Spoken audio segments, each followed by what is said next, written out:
What's up, everyone? Welcome to Let's Talk Marketing with Nathan A. Webster podcast. I'm your host, Nathan Webster, and I'm excited to chop it up because today I want to focus on how retailers will survive that pandemic. And I got my man, the PDX marketing Godfather guru, Kent Lewis. What's up, Kent?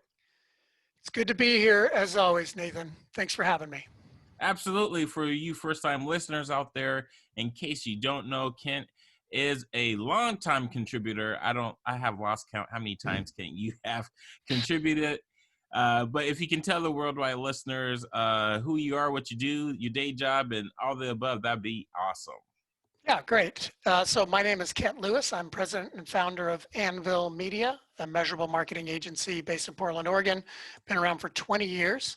I've also, around that same amount of time, had a networking group called PDX Mindshare, which is at pdxmindshare.com. And on LinkedIn, it's Oregon and Southwest Washington's largest LinkedIn group of people looking to network and build their careers, whether it's looking for jobs, looking for talent, promoting events, you name it. And I've also been an adjunct at Portland State for about that amount of time as well, 20 years. So you can find me at Kent J. Lewis on Twitter or at Kent Lewis on LinkedIn, and look forward to getting into this. All right, so let's look. We're gonna base this off of things that you've already done. I'm not gonna steal any thunder, so I am just gonna lay back in the cut and ask you some questions as you roll this ball out. So go ahead and I'll let you take it from here, Kim. Yeah, you bet. So a month or two ago, I was invited to sit on a panel for a group named Bricks Need Mortar. It's founded by local independent small retailers in Portland trying to help each other through the pandemic. And, I was brought in to talk a little bit about digital marketing, which is my bag. And I learned a ton from the retailers, from the Q&A, and from the other panelists, and inspired me to write an article for Portland Business Journal, which we will cite in the notes in this podcast and podcast. But basically, retail has been dramatically impacted. And if you're a Portland retailer that had a location in downtown Portland, particularly near the federal courthouse, your business was probably suffered mightily from a lack of customers, possibly looting or other damage as a side effect of a federal presence and police presence downtown and the protests for Black Lives Matter. But be that as it may, there was a sad story about a watch retailer that had been around 30 years downtown and closed his doors. And as an entrepreneur that's been self-made, I've had no Trump money. I've had no daddy didn't help me. I'm on my own self-made. I was a little surprised that one, that insurance didn't cover it, or two, that he couldn't move, or three, that he didn't already have, more importantly, an online presence. He could have been selling watches with or without e-commerce that entire time through online catalog, mail order, or e-commerce. So I'm a fixer, and that stuck with me. And the other thing I noticed was that in my own neighborhood in Northeast Portland, a lot of retail businesses were shut down, and they all they had was a little sign. Sometimes at most it might say, or at least it says closed. Some would say closed due to the pandemic, and this is again March, April, May into June. Some are still in this state in August, but basically they're missed a huge opportunity, and that's kind of what came up in this session that I wrote about. And I just want to point out that the crisis right now, the pandemic, Corona, COVID, the impacting economic downturn, the at home and the lack of retail walk-in and general melee can be considered an opportunity. According to Forrester Customer Experience Performance Index, companies that focused on customer experiences during the Great Recession, so back in 08-09, saw triple the return for shareholders the following for those years 2007 to 2009. So you turn that frown upside down and focus laser-like on your customers. And I will say I walk my talk. I spent a good deal of time this past 3 to 6 months doubling down on existing customers while still talking to prospects and new business. But we've dramatically increased our revenue despite losing some travel and tourism clients, at least temporarily, by focusing and delighting our existing customers. It's far more profitable to grow your revenue through existing customers. So let's talk about how you can do that as a retailer. I'm a service-based business that's not retail specific. Clients, in fact, aren't welcome in our office for now, but we are back in our office with a staggered schedule and safe distancing and masks and so forth. So again, talking about, let's start with the retail opportunities of physical. Your brick and mortar is a billboard, whether it's your signage out front or just your glass front and what you have in that behind the glass, whether you're a restaurant, retail, hotel, or even a service-based business, that is your real estate. You are paying for that real estate, so use it. So in the unfortunate situation where you've had to board up your windows due to damage or preventative, turn that plywood into a mural, into advertising, into signage. You can have local artists create beautiful works, or you can just put messaging on there, whether it's signage or paint or whatever it is, spraying on stencils. But on my local neighborhood street, Alberta, there were just a lot of clothes signs and saris, and not a lot of "we appreciate your support, and here's what you can do. Follow us on Twitter and go to our website and add your email, and or text us to this number, or scan this QR code, and we will keep you updated on our updated hours, our COVID-friendly policies, how you can do takeoff or touchless or low touch sales, appointment only." But I feel that businesses, they didn't intentionally, but as I said, I'm a fixer and I'm a creative kind of guy that's like, why are these companies giving up? And I know they weren't giving up, and I'm oversimplifying, but they did miss an opportunity. And there's no argument there. So basically, at the very minimum, provide some sort of timeline, hours, safety precautions, plans for the business. When are you going to reopen, or how are you going to reopen? Give that information at least on the door, but you have a whole side of your building or your glass storefront in some way, ideally, to tell that story. Obviously, you can also share it digitally, but let's talk about the physical.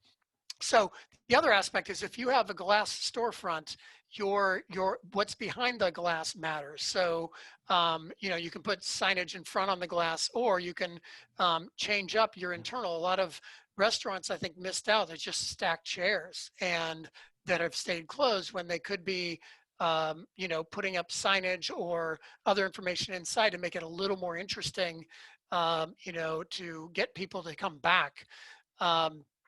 There are other opportunities as well. So, lighting, other, particularly for retailers, timely products that are the COVID lifestyle. So masks, other PPE, grab and go, to go sort of products and services. And, I just think that's a missed opportunity. Also, there's the delivery or exchange type of opportunity. So I mentioned touch-free or low-touch shopping, appointment only, curbside delivery or pickup. Obviously, there is a warning. Be careful with delivery services. They can drain a majority of your profits. So there is a case of a pizza guy who made $1,000 in pizza sales in a night, and 600 of the revenue went directly to the delivery, leaving almost no money for overhead or profit. So encourage your customers to pick up, grab and go, call in. Some local businesses, a restaurant across the street, you have to call in. They won't virtually, she knows me, so she took my order, but they will not open their temporary front sliding door thing to take your order. They're just like, call or order online. So, there are a lot of ways to do that. So that's the physical aspect. Now, there are some big brands doing very creative things, but you can also think big and be small. So local restaurants here are doing, al fresco dining, moving into streets and sidewalks and parking lots. The city of Portland is looking to close certain streets or reduce traffic to allow more outdoor seating for restaurants.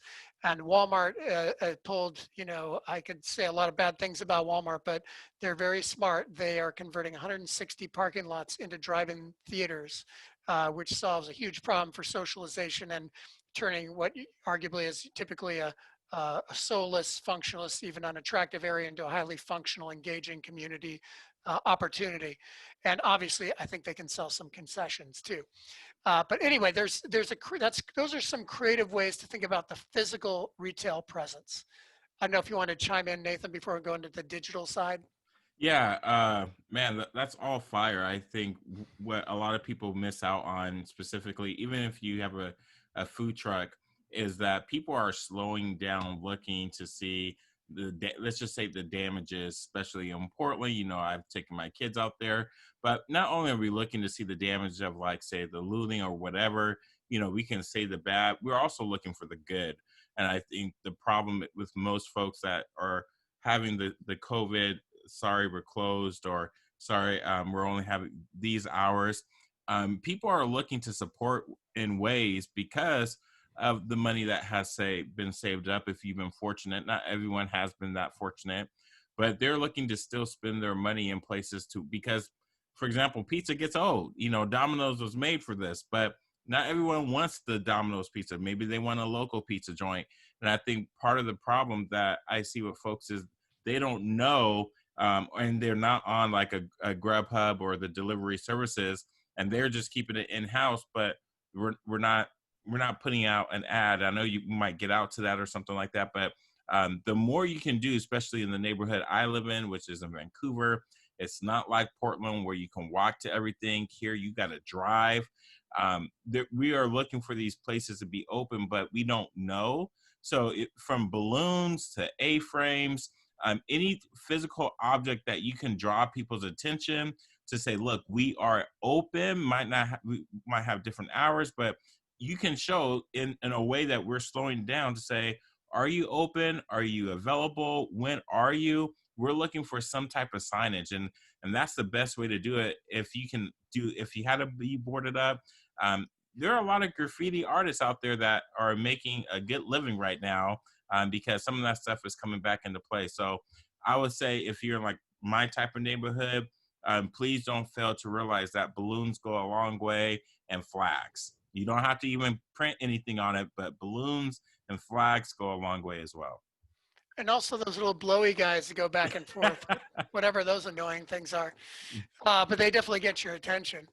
So, that's obviously the physical aspect, but there is also the digital aspect, which is what you and I have, that's our sweet spot. And so, as I mentioned earlier with the watch retailer, you don't have to have an e-commerce site to generate revenue. It certainly makes it easier, right? It's nice to be able to sell while you're sleeping. That's kind of been my goal as an agency guy, but man, I get paid up by the billable hour. So that's the one thing I like about the retail world is you should be able to fulfill orders while you're sleeping. Right. And so e-commerce is the best way to do that. Building or piggybacking a mobile app or a marketplace. So everybody knows Amazon as the world's largest retail marketplace, but Walmart, Target, and now Kroger Foods are all creating similar competitive environments where you can sell your wares. So if you're a manufacturer or a maker, you can sell on those sites, as much as there may be a stigma, especially for local retailers who do not like the word Amazon. But hey, the way I look at it is you can, if you can't beat them, you join them, and you do it in a smart way. Unique product that's only on those platforms to not diminish or tarnish your brand. That's a whole nother discussion for another time. Or create a mobile app for scheduling or other service-based functionality if you are more of a service-based business. But you can start small. So the good news is there are a bunch of platforms that have a free level of service, limited functionality that can help grow your business. The first one that comes to mind is MailChimp. You can send up to 2,000 emails a month without a fee. So you get a majority of their functionality that matters for a small business: email marketing, a little bit of drip, campaign capability. For my version, I'm paying all of $30 a month because I have more than 2,000 sends or contacts even. But if you have a couple hundred contacts and you're only emailing them once or twice a month, you're good to go with MailChimp. And so the idea there is get people to your website and get their email address. Get people from social to your website, get that email address, because then you can build a relationship. You do not own Facebook, Twitter, YouTube, etc. But you do own your website, and you do own your email addresses or your list. So start building an engagement, send updates on the business, get people engaged. So that's tool number one. Tool number two would be WordPress. So building that website. If you aren't already on WordPress, you might be on Wix or Squarespace, but WordPress still has a free option. You don't get your custom domain, but at least you can get a presence out there. I would tend not to encourage you to live solely on a Facebook or some social platform that can willy-nilly shut you down. So, or change your profile. So create a website as best you can. WordPress is very affordable for the paid version with your dedicated domain.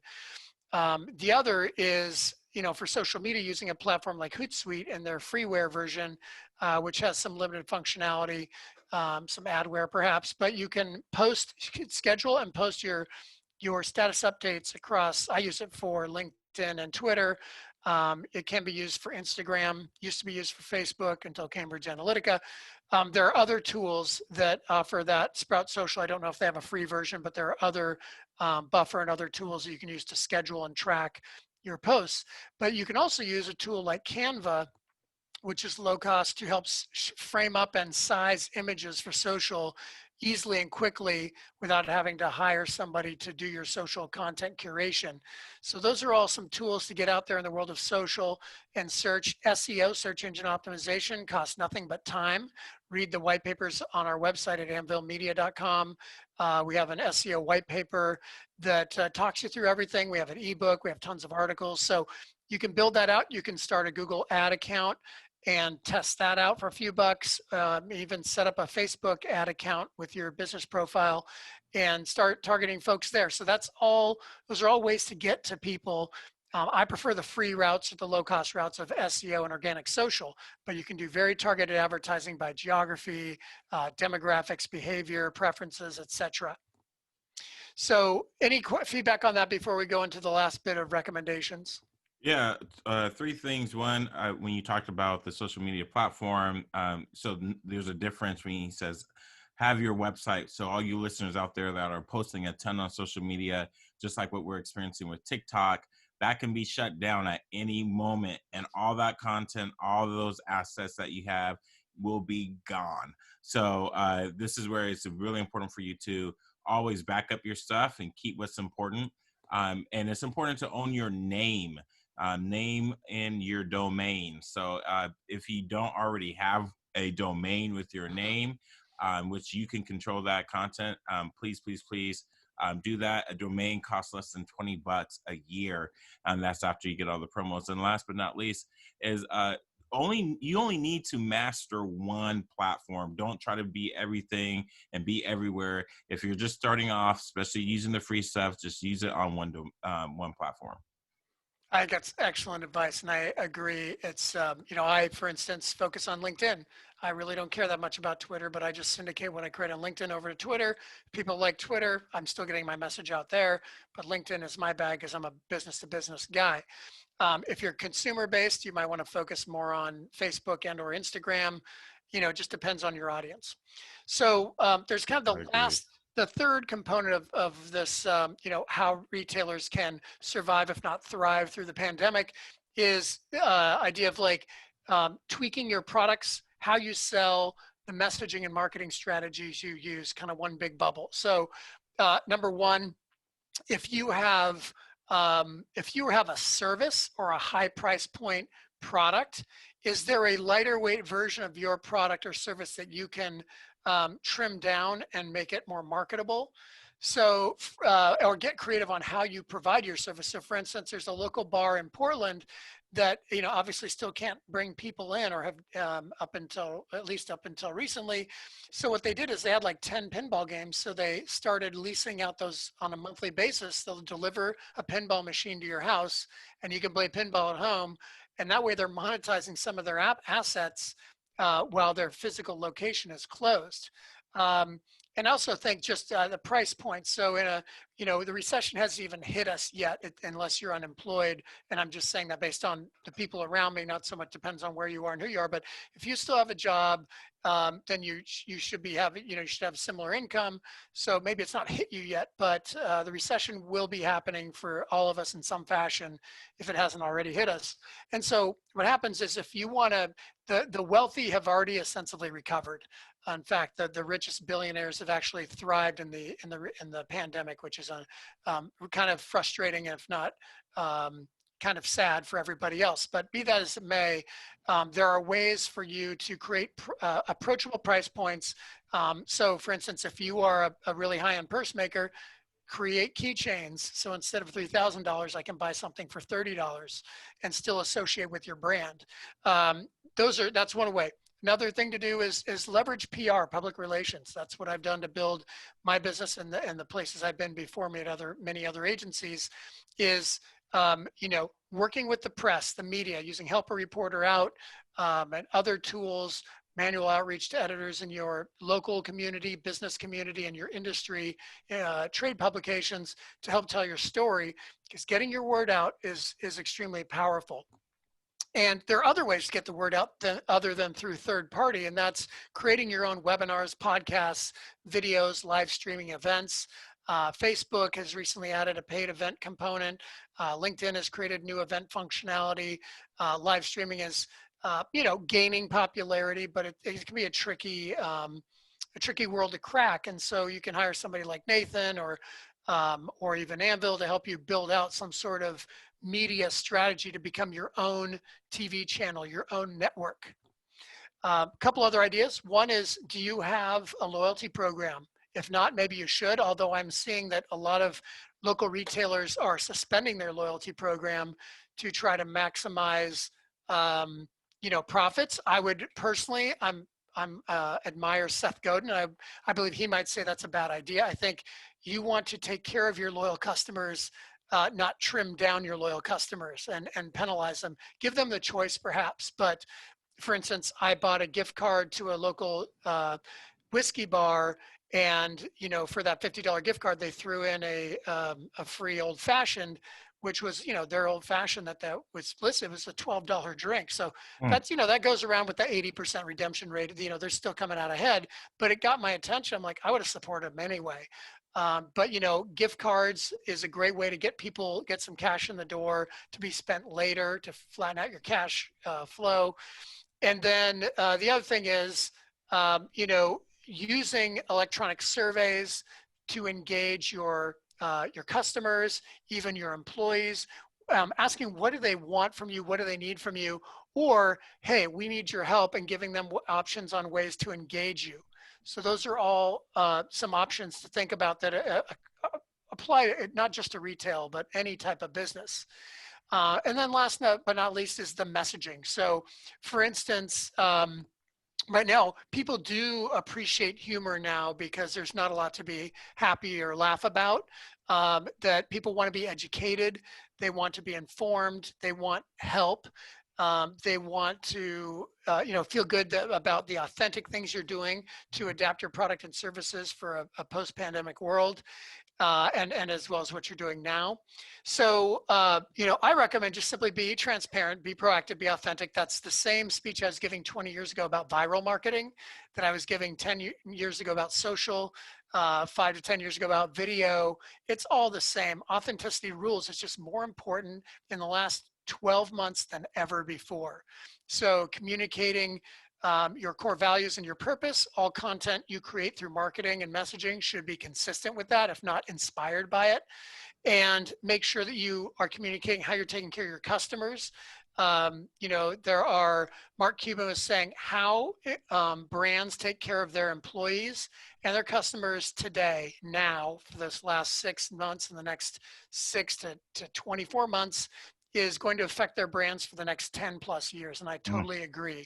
So talk about how you're being safe, how you're being smart.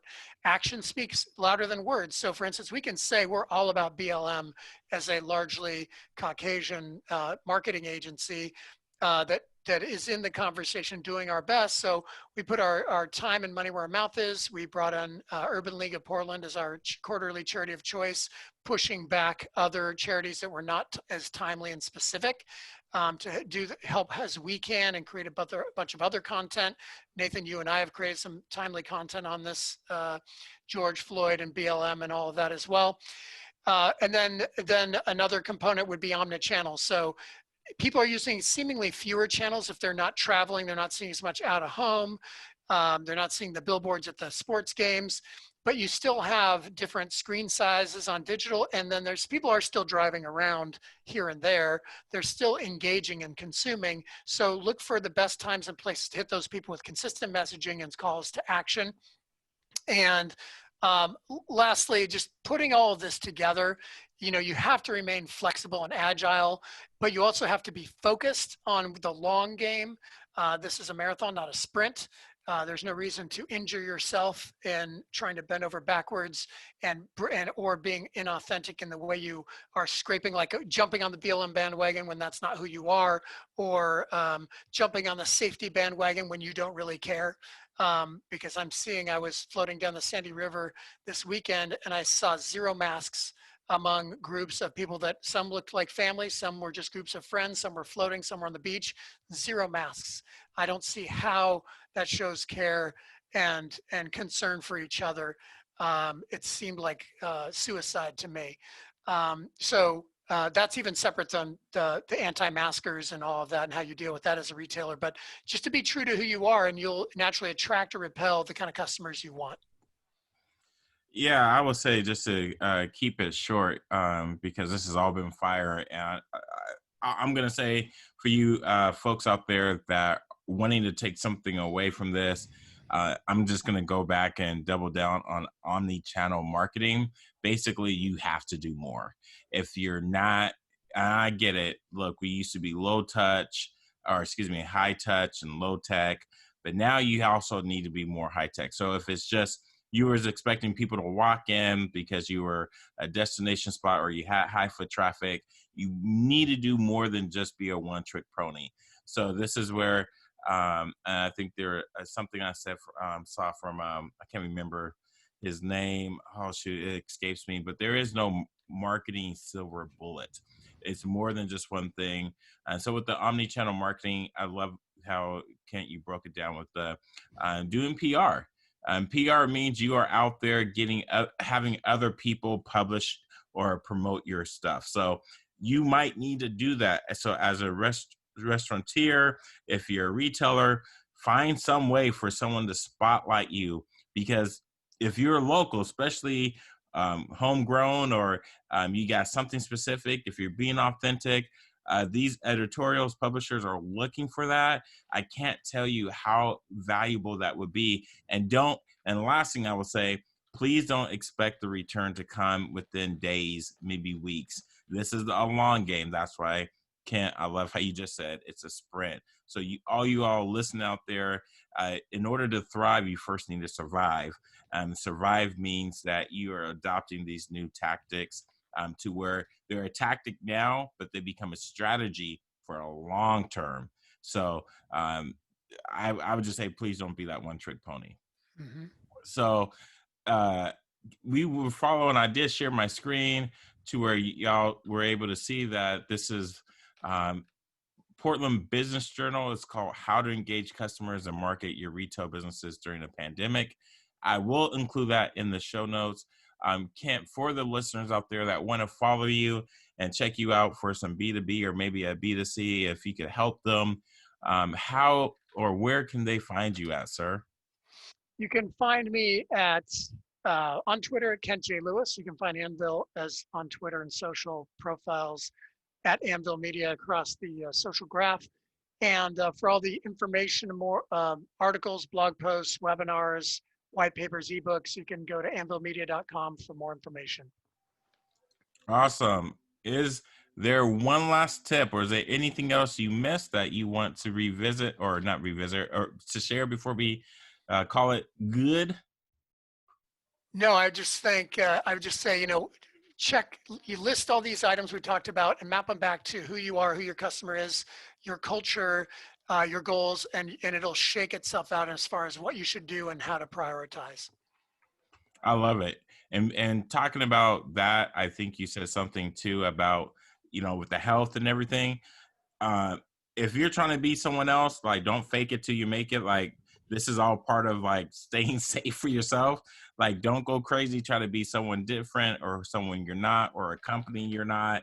Authenticity, can't you nailed it, it rules. But that's also the self-care, because you're going to need this for you retailers out there, because I know I used to work in retail, and it's like fourth quarter all day every day. I'm hearing it from people, how people are complaining. So please make sure you take care of yourself. And you never know, which is how other companies from Dropbox and Airbnb, they started their own communities, how they push this stuff out. So if you all need to create a retail community, that could be another way to also spread the love and keep yourselves afloat so you can thrive. So with that, I appreciate you. Kent, one last time, your handles where they can find you at.